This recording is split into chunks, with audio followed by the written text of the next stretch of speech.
जय हिंद दोस्तों। आप सभी लोग का बहुत बहुत स्वागत है। तो जून का जो मंथली वाइज हम लोग करंट अफेयर स्टार्ट कर रहे हैं वो जून से होगा। देखिए, जुलाई से तो रेगुलर करंट अफेयर्स मिल ही रहा है आप लोगों को, अगस्त का भी कुछ दिनों में कंप्लीट हो जाएगा। उसके पहले हमें कम से कम अक्टूबर तक जाना पड़ेगा, क्योंकि हाल फिलहाल में जो भी एग्ज़ाम हो रहे हैं आयोग के, वो आपको देखने को मिल रहा है कि एक साल के आसपास का करंट अफेयर वो लोग पूछ ले रहे हैं। और एग्ज़ाम जो था पहले शेड्यूल वो मार्च में होना था, तो जाहिर सी बात है कि अक्टूबर नवंबर से हमें तैयारी अपनी करंट अफेयर्स की होनी चाहिए।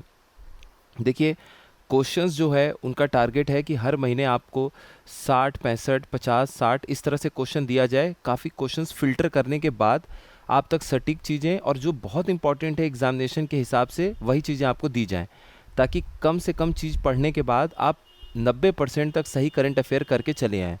क्योंकि 100% की गारंटी लेने की कोई ज़रूरत भी नहीं है, और इतने सारे करंट अफेयर हैं कि दो चार क्वेश्चन आपको इधर उधर के भी देखने को मिल ही जाएंगे।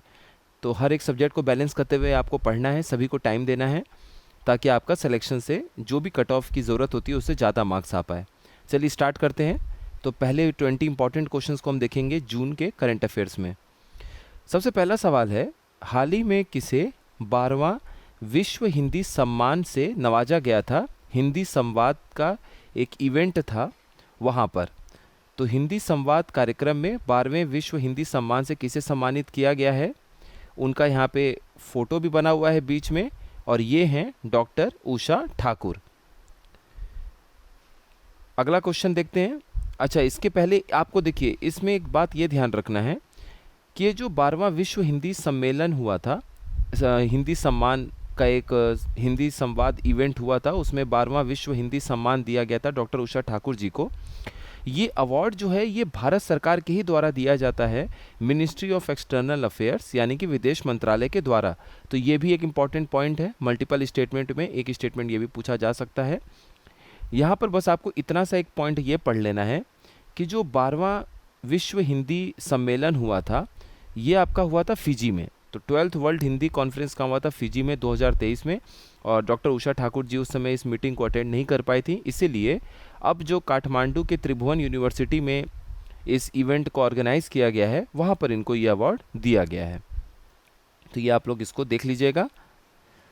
अगला सवाल है, हाल ही में किस टाइगर रिजर्व ने एक आर्टिफिशियल इंटेलिजेंस सिस्टम को लॉन्च किया है? इससे जो जंगलों में आग लगती है उसका पहले से ही एक आकलन, उसको भाप लिया जा सकता है, उसका एक आकलन लगाया जा सकता है कि जंगल में आग लगने की शुरुआत हो रही है तो पूरे जंगल में आग फैलेगी कि नहीं। एक आर्टिफिशियल इंटेलिजेंस सिस्टम की स्थापना की गई है इस बाघ अभयारण्य यानी इस टाइगर रिजर्व में, और इसका नाम क्या है? पेंच टाइगर रिजर्व। ये फोटो में भी आप देख सकते हैं, इमेजेस से चीज़ें याद रह जाती हैं। तो देखिए, यहाँ पर ध्यान देने की बात यह है कि एडवांस्ड लेवल का आर्टिफिशियल इंटेलिजेंस एआई सिस्टम तो लगा ही लगा है। ये पहला इस तरह का एआई सिस्टम किसी भी बाघ अभयारण्य में लगा है, ये भी एक इम्पॉर्टेंट पॉइंट है, ध्यान रखिएगा इस बात को। तो पेंच टाइगर रिजर्व महाराष्ट्र में है, उसी ने पहला इस तरह का कोई एडवांस्ड लेवल का आर्टिफिशियल इंटेलिजेंस सिस्टम यानी कि एक उन्नत कृत्रिम बुद्धिमत्ता प्रणाली की शुरुआत की है, जिससे हम जंगल की आग का शीघ्र पता लगा सकते हैं, तुरंत डिटेक्ट कर सकते हैं कि जंगल में वो आग फैलेगी या लगेगी कि नहीं। अगला सवाल है, इनमें से कौन सा ऐसा देश शामिल नहीं है पहले त्रिकोणीय या त्रिपक्षीय जो मल्टी डोमेन एक्सरसाइज हुआ है फ्रीडम एज? तो 3 देश ऐसे हैं जिनका पहला कोई फ्रीडम एज नाम का एक्सरसाइज शुरू हुआ है। आपको ये बताना है कि इन 4 में से कौन सा एक देश उस त्रिपक्षीय फ्रीडम एज नाम के अभ्यास में शामिल नहीं है। तो इसमें जो ऑप्शन है साउथ कोरिया, यूएसए, जापान और वियतनाम, इसमें वियतनाम जो है वो इस फ्रीडम एज एक्सरसाइज में शामिल नहीं है। यहाँ पर आप इमेज में भी देख सकते हैं, जापान, दक्षिण कोरिया और यूएसए, ये 3 लोग शामिल हैं। मल्टी डोमेन का क्या मतलब हो गया? बहु डोमेन या मल्टी डोमेन। मल्टी डोमेन का मतलब हो गया कि ऐसा नहीं है कि केवल नेवी, आर्मी या फिर एयर फोर्स, वायुसेना जो है वो इस एक्सरसाइज में शामिल थी। इसमें तीनों ही शामिल हो सकती हैं, कम से कम एक से तो अधिक जो आपकी आर्मी है वो उसमें शामिल है। तो यही आपको ध्यान रखना है। फ्रीडम एज इसका नाम है। साउथ कोरिया के दक्षिणी आइलैंड है जेजू, वहाँ पर इस दक्षिणी द्वीप जेजू में इस फ्रीडम एज नामक जो 3 दिवसीय अभ्यास था वो वहाँ पर शुरू हुआ था। अगला सवाल है, कौन सा ऐसा दुनिया का पहला देश है जिसने अपने यहाँ पशुपालन यानी कि लाइव स्टॉक फार्मिंग पर कार्बन टैक्स लगाया है? तो ऐसा कौन सा पहला देश है कि आप अगर पशुपालन करते हैं, आप लाइव स्टॉक फार्मिंग करते हैं, तो आपको एक गाय भैंस जो भी एक रेट है, जैसे $100 का एक आपको खर्चा देना पड़ेगा। तो ये कौन सा देश है? ये देश है डेनमार्क। और ऐसा क्यों किया गया है? क्योंकि देखिए क्या होता है कि जब भी आप पशुपालन करते हैं तो वो आप गाय भैंस को देखेंगे, वो अक्सर च्यू करते हैं, चबाते हैं खाने को लगातार। उसकी वजह से उनसे शरीर से मीथेन गैस रिलीज़ होता है। तो मीथेन गैस छूटता है उनके शरीर से, और ये मीथेन जो है वो ग्रीन हाउस गैस है, यानी कार्बन डाइऑक्साइड को जो है वो ट्रैप कर लेता है, ग्लोबल वार्मिंग को बढ़ाता है। इसी के लिए कंट्रोल करने के लिए एक लिमिटेड अमाउंट में लोग रखें, पशुपालन करें, या फिर एक अपना दायित्व के तौर पे एक टैक्स भरें, ऐसा स्टेप उठाया है डेनमार्क ने।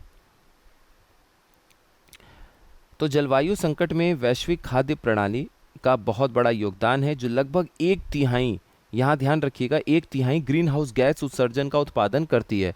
तो द ग्लोबल फूड सिस्टम जो है वो क्लाइमेट क्राइसिस में बहुत बड़ा कंट्रीब्यूटर है, और लगभग 1/3 जो है ग्रीन हाउस गैस का इमिशन आपको इसी वैश्विक खाद्य प्रणाली यानी ग्लोबल फूड सिस्टम से देखने को मिलता है।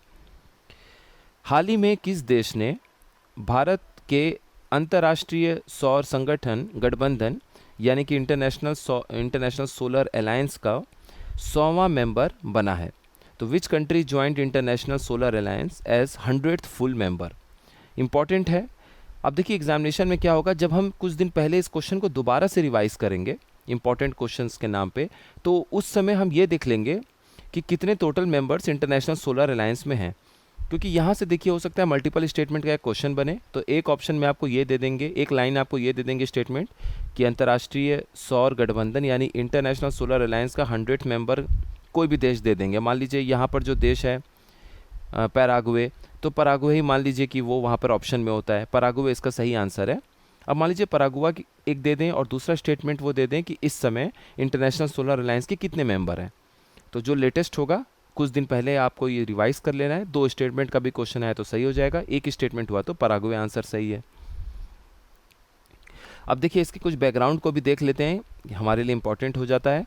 30 नवंबर 2015 को प्रधानमंत्री श्री नरेंद्र मोदी जी के द्वारा इसका उद्घाटन किया गया, और उनके साथ साथ फ्रांस के उस समय के जो राष्ट्रपति थे वो थे इमैनुअल मैक्रन।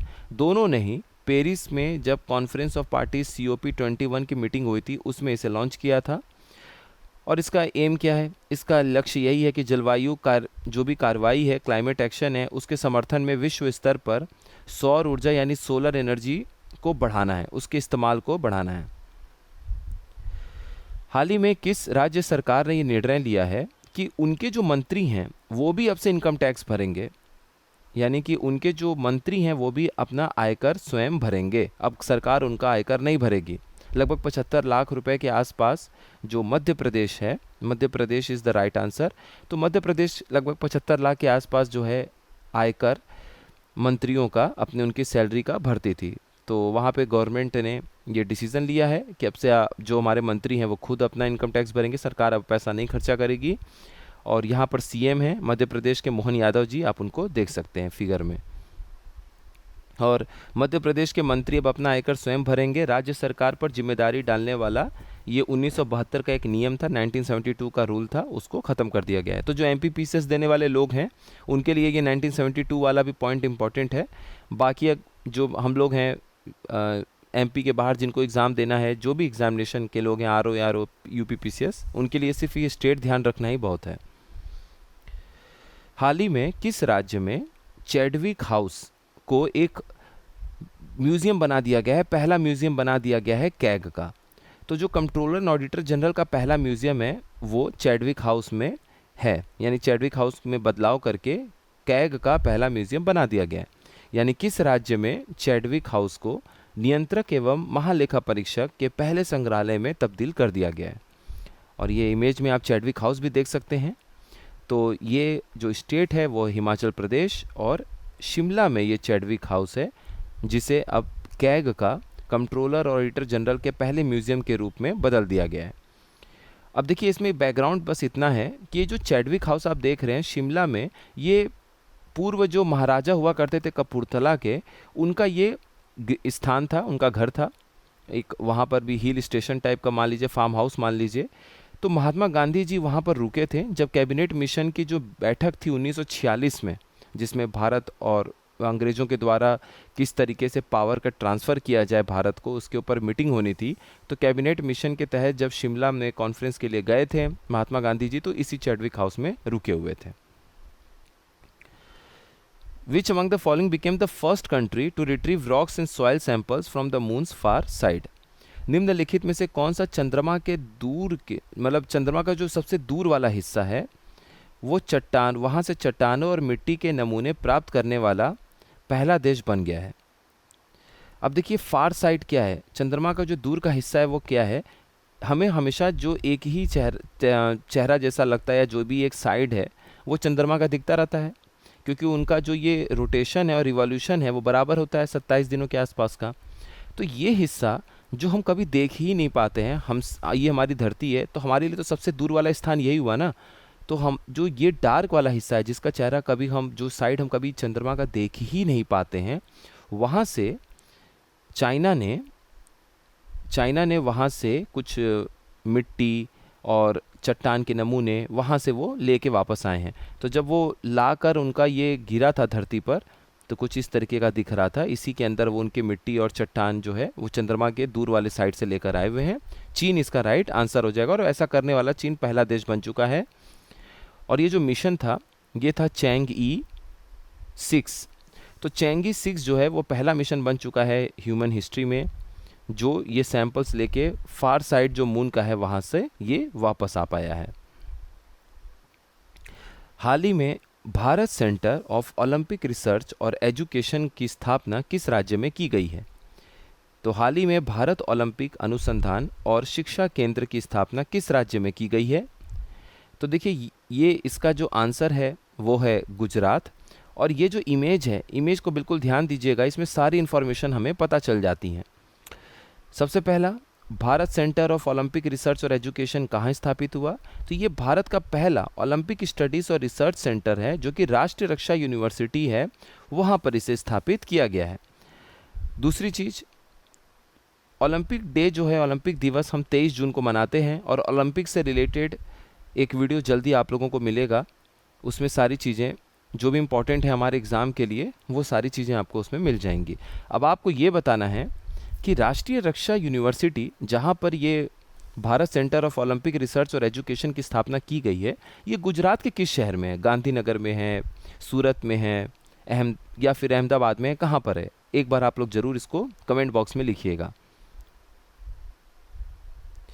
अगला सवाल है, जून 2024 में मिनिस्ट्री ऑफ कोल ने लॉन्च किया भारत का पहला pilot project underground coal gasification का किस राज्य में किया? यही आपको बताना है।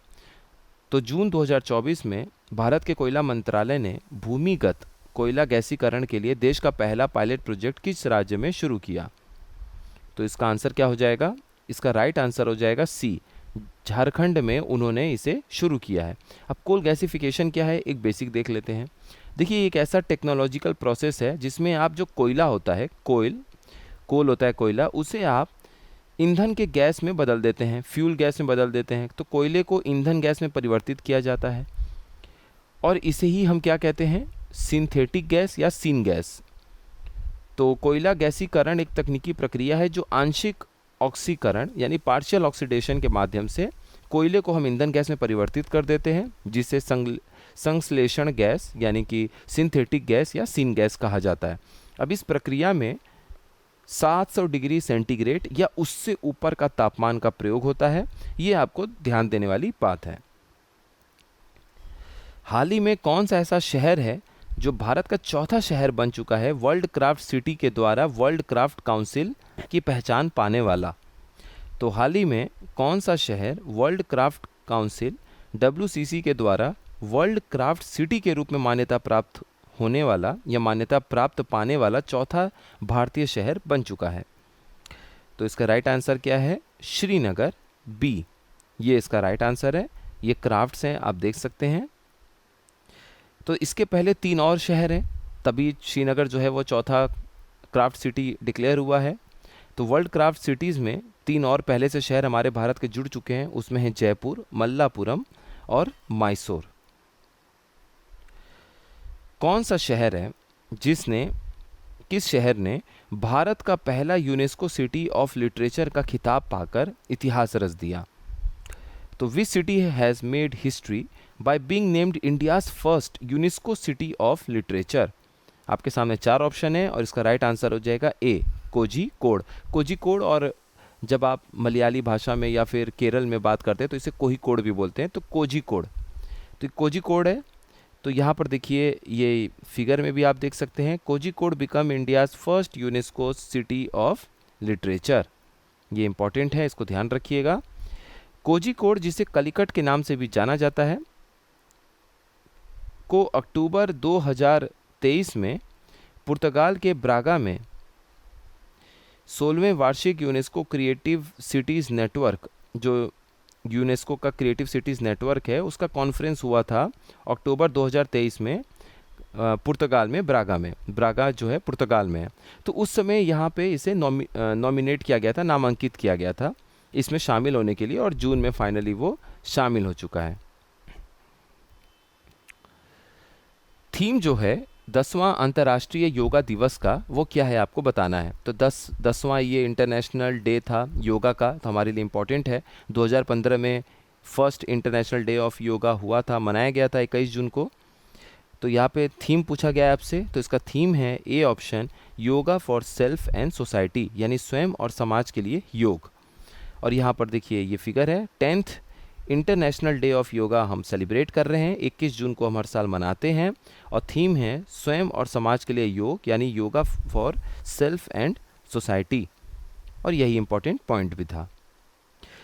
हाल ही में रेलवे ने एक ट्रायल कंडक्ट किया, एक ट्रेन को चलाया, देखा उस पुल के ऊपर से, जो कि दुनिया का सबसे ऊंचा रेलवे ब्रिज बन चुका है जम्मू कश्मीर में। अब आपको ये बताना है कि कौन सी नदी पर वो बना है, दुनिया का सबसे ऊंचा पुल। और फिगर में भी आप देख सकते हैं, इसकी हाइट देखिए आप, 359 मीटर के आसपास है, और एल्फी टावर जो है वो आपका 324 ही मीटर का है, तो उससे भी ऊंचा ये है, 35 मीटर ज़्यादा है उससे। और ये जो नदी है जिसके ऊपर ये दुनिया का सबसे ऊंचा पुल हमने बनाया है, उस नदी का नाम है चेनाब। तो चेनाब नदी के ऊपर इस पुल को बनाया गया है। तो भारत के जम्मू और कश्मीर में चेनाब रेल पुल दुनिया का सबसे ऊंचा रेलवे ब्रिज बन चुका है, जो लगभग 1315 मीटर तक फैला है। तो इसकी लंबाई लगभग 1.25 किलोमीटर से भी ज़्यादा है, 1.315 किलोमीटर है, और ये 359 मीटर की ऊंचाई पर है, और एफिल टावर से भी ऊंचा है, जो कि दुनिया का सबसे ऊंचा ये सिंगल आर्क रेलवे ब्रिज है। तो ये सिंगल आर्क रेलवे ब्रिज है। अगर आप इसमें उतना प्रॉपर, हाँ देखिए ये मैप में है, कि देखिए सिर्फ एक आर्क है और दोनों तरफ का 1.25 किलोमीटर की डिस्टेंस जो है उसे जोड़ लिया गया। तो अपने आप में ये आर्किटेक्चरल मार्वल है, कमाल है। हाल ही में सिरिल जो रामाफोसा हैं, वो दूसरी बार किस देश के फिर से राष्ट्रपति बन चुके हैं? तो हाल ही में सिरिल रामाफोसा ने किस देश के राष्ट्रपति के रूप में दूसरा कार्यकाल हासिल किया? ये देख सकते हैं आप, सिरिल रामाफोसा जी हैं। आपके सामने 4 अफ्रीकन देशों के नाम हैं, और इसका राइट आंसर हो जाएगा ए, साउथ अफ्रीका, दक्षिण अफ्रीका के ये फिर से दूसरी बार राष्ट्रपति बन चुके हैं। अभी हाल ही में लोकसभा के चुनाव के साथ में 4 राज्यसभा के भी चुनाव हुए थे। तो एक बार इस तरह का सवाल पूछा जा चुका है, एक तरफ राज्य दिया गया था और एक तरफ ये पूछा गया था कि वहाँ पे जो विधानसभा है उसके सभापति जो हैं, स्पीकर जो हैं, वो कौन नियुक्त हुए हैं। तो आपके सामने 4 ऑप्शन है, और आपको ये बताना है कि कौन सा इसमें से सही सुमेलित नहीं है, यानी कि राइट मैच नहीं है। आंध्र प्रदेश के जो स्पीकर हैं, यानी आंध्र प्रदेश के जो विधानसभा के सभापति हैं, वो है चिंता कायला अयन्ना पत्रुडू, ठीक है, चिंता कायला अयन्ना पत्रुडू, ये हैं टीडीपी के। मिजोरम के तेसम पोंगटे बने हैं बीजेपी के। उड़ीसा के सुराम पांडी बने हैं बीजेपी के। सिक्किम में निंगमा नार्बू शेरपा, ये एसकेएम पार्टी है वहाँ का। उसके बने हैं ये स्पीकर, यानी कि वहाँ के विधानसभा के सभापति। तो इसमें बताना है कि कौन सा गलत है। तो बी ऑप्शन गलत है। ये मिज़ोरम के सेम, ये जो यहाँ पर टेसेम टेसिम पोंगटे हैं मिज़ोरम के, ये गलत है। मिज़ोरम का चुनाव नहीं हुआ था, ये अरुणाचल प्रदेश में हुआ था। तो ये आप याद रखिएगा, ये अरुणाचल प्रदेश के विधानसभा के सभापति हैं। तो 4 राज्यों में जो इलेक्शन हुआ था उसमें एक था आंध्र प्रदेश, एक था अरुणाचल प्रदेश, एक था उड़ीसा और चौथा था सिक्किम। भारत कौन से नंबर का देश बन जाएगा जब हम डीप सी मिशन को शुरुआत कर देंगे? तो डीप सी मिशन की पूरी प्लानिंग बन चुकी है। अगले महीने सितंबर से आप न्यूज़ देखना शुरू करेंगे इसके ऊपर। तो जब भारत अपना डीप सी मिशन, जब समुद्र के गहराई में जाके अपने मिशन की शुरुआत कर देगा, तो भारत दुनिया का कौन से नंबर का देश बन जाएगा, यही सवाल है आपके सामने। तो इसका राइट आंसर हो जाएगा 6th। तो भारत ऐसा करने वाला अपनी खुद की सी मिशन, गहराई में, समुद्र के गहराई में जो समुद्र की एक मिशन है जिसे हम डीप सी मिशन कहते हैं या डीप ओशियन मिशन कहते हैं, ऐसा करने वाला भारत 6वां देश बन जाएगा। तो 5 और कौन से देश हैं जिन्होंने अब तक अपनी खुद की डीप ओशियन मिशन कंप्लीट कर ली है? जो यूनाइटेड नेशन के 5 स्थायी मेंबर हैं, परमानेंट मेंबर्स, उसमें से एक यूके को हटा दीजिए तो 4 वही देश हो गए। यानी कि यूएस ने ऐसा कर लिया है, चाइना ऐसा कर चुका है, रशिया कर चुका है और फ्रांस कर चुका है। और एक जो है यूके को हटा के आप कर लीजिए जापान, और 5वां देश जापान है जिसने ऐसा कर लिया है, और 6ठा जो है वो भारत बन जाएगा। अब देखिए कुछ बेसिक चीज़ें हैं जो आपको बिल्कुल पता होनी चाहिए। भारत का एक बहुत ही शानदार डीप ओशियन मिशन है जिसका नाम है समुद्रयान। उसकी शुरुआत 2021 में की थी मिनिस्ट्री ऑफ अर्थ साइंसेस ने, यानी पृथ्वी विज्ञान मंत्रालय ने। इसमें समुद्रयान में 6 किलोमीटर की गहराई में हम जाएंगे, जो अपना मध्य हिंद महासागर होगा, वहाँ पर हमारी ये 6 किलोमीटर की गहराई तक ये मिशन जाएगी। और इसलिए हमने इसका नाम रखा है मत्स्य 6000। 6000 क्या दर्शा रहा है कि 6000 मीटर की गहराई में हम जाएंगे, यानी कि 6 किलोमीटर की गहराई में। और मत्स्य जो है वो हम समुद्र या मछली को देख के नाम उसका रखते हैं। तो मत्स्य 6000 इसका नाम रखा गया है, काफ़ी सोच के। यही इम्पॉर्टेंट है। और इसमें जो मेंबर होंगे अंदर जाने वाले, वो 3 मेंबर्स इस टीम में मौजूद होंगे, ये भी आपको पता होना चाहिए। एक पुस्तक लिखी गई है, आई हैव द स्ट्रीट्स, एक कुट्टी क्रिकेट स्टोरी। यह किस क्रिकेट लेजेंड के जीवन की एक झलक हमें देखने को इसमें मिलती है? तो फिगर से भी आप देख चुके हैं, ये लेजेंड कोई और नहीं, आर अश्विन जी हैं। अगला सवाल है, ग्लोबल पीस इंडेक्स रैंकिंग में भारत की क्या रैंक थी? यानी वैश्विक शांति सूचकांक रैंकिंग जो हाल फिलहाल में जून में रिलीज़ की गई, आपको ये बताना है कि उसमें भारत का क्या स्थान था। तो भारत का उसमें स्थान क्या था? 116। तो 163 देशों के बीच में इसे रैंक किया गया था, और भारत की रैंक जो है वो 10 पोजीशन पिछले साल की तुलना में इम्प्रूव होकर 116 हो गई है। लास्ट ईयर अगर आप रैंक देखेंगे भारत की तो 126 थी। तो अभी हम फिलहाल कहाँ खड़े हैं? 116 पर। और ये एक संस्था है, institute for economics and peace, IEP, उसी के द्वारा इसे हर साल निकाला जाता है, प्रकाशित किया जाता है। इसके हिसाब से एक और 2 फैक्ट आपको याद रखने हैं। भारत की रैंक तो 116 है ही दुनिया में। आइसलैंड जो है वो दुनिया का सबसे शांतिपूर्ण देश है। तो सबसे शांतिपूर्ण देश अगर आप देखेंगे, मोस्ट पीसफुल नेशन देखेंगे, तो वो आइसलैंड है। और यमन, देखिए इसमें 1-2 लोगों को कन्फ्यूजन था, वो लोग अफगानिस्तान भी पूछ रहे थे, तो अफगानिस्तान इसके बाद है। यमन के बाद अफगानिस्तान भी नहीं है, सूडान को रखा गया है बल्कि। तो यमन जो है वो इस समय माना जा रहा है, हौदी रेबल्स की जो लड़ाई चल रही है वहाँ पे, हौदी विद्रोहियों की वजह से, कि वहाँ पे सबसे कम शांति है पूरी दुनिया में, सबसे अशांत देश है यमन। और अपना आखिरी सवाल है, ग्लोबल एनर्जी ट्रांजिशन इंडेक्स जिसे वर्ल्ड इकोनॉमिक फोरम ने हाल ही में रिलीज़ किया है, उसमें भारत का क्या स्थान है? तो भारत की उसमें रैंकिंग क्या है? हाल ही में विश्व आर्थिक मंच WEF द्वारा जारी वैश्विक ऊर्जा संक्रमण सूचकांक के अनुसार भारत का स्थान क्या है? तो भारत उसमें 63वें स्थान पर खड़ा है, ये आप लोग ध्यान रखिएगा। पिछले साल हमारी रैंक थी 67th रैंक थी, तो 4 रैंक हम इम्प्रूव करके यहाँ तक पहुँचे हैं। और स्वीडन जो है वो इस रैंक में टॉप पर बना हुआ है। तो फिर जून का हम नेक्स्ट पार्ट जल्द देखेंगे, और जून कंप्लीट करते हैं, फिर हम तुरंत मई और अप्रैल कंप्लीट करेंगे अगले 8-10 दिनों में। और उसके बाद फिर जनवरी, फरवरी, मार्च हमें देखना है, और अक्टूबर, नवंबर, दिसंबर भी, जो मोस्ट इम्पॉर्टेंट है। क्योंकि देखिए क्या होता है, जो पिछले 3 से 4 महीने के करंट अफेयर्स हैं वो काफ़ी इंपॉर्टेंट होते हैं। खास तौर पे जो पीसीएस जैसे एग्ज़ाम है उसमें 70% तक जो करंट अफेयर है, 60% से 70% वो आपको देखने को मिल जाता है पिछले 3 से 3.5 महीने के करंट अफेयर में। तो अगर अक्टूबर में हमारा जैसे 27 तारीख को पेपर है, तो आप मान के चलिए कि जुलाई, अगस्त, सितंबर और जून का लगभग अंतिम का 10-12 दिन, 15 दिन, ये सबसे इम्पोर्टेंट होगा। उसके पीछे जो अप्रैल, मई और जून है वो हमारा 30 से 35% तक करंट अफेयर्स को कॉन्स्टिट्यूट करता है। तो अगर आप फरवरी, मार्च से अगर आप अच्छे से करंट अफेयर्स को देखते हैं तो 90% तक करंट अफेयर्स आप मान के चलिए कि आप उसको अच्छे से हिट कर जाएंगे। फिर भी पैटर्न आजकल वैसे तेज़ी से बदल रहा है। अगर 70% ही करंट अफेयर पिछले 6 महीने का पूछ दिया गया और उसके पिछले 5 महीने का 30% पूछ दिया गया तो हमारे लिए मायने रखता है। इसीलिए किसी तरह का कोई रिस्क ना हो, हम अक्टूबर 2023 से जो मोस्ट इम्पॉर्टेंट होगा अब हम वही देखेंगे। जैसे जैसे हम पीछे जाएंगे वैसे वैसे सिर्फ और सिर्फ मोस्ट इंपॉर्टेंट करंट अफेयर्स पे हमें फोकस करना है। नंबर ऑफ क्वेश्चंस भले ही थोड़े कम हो, लेकिन चांस उनका ज़्यादा हो कि एग्जामिनेशन में वहाँ से क्वेश्चंस आपको मिल जाएं।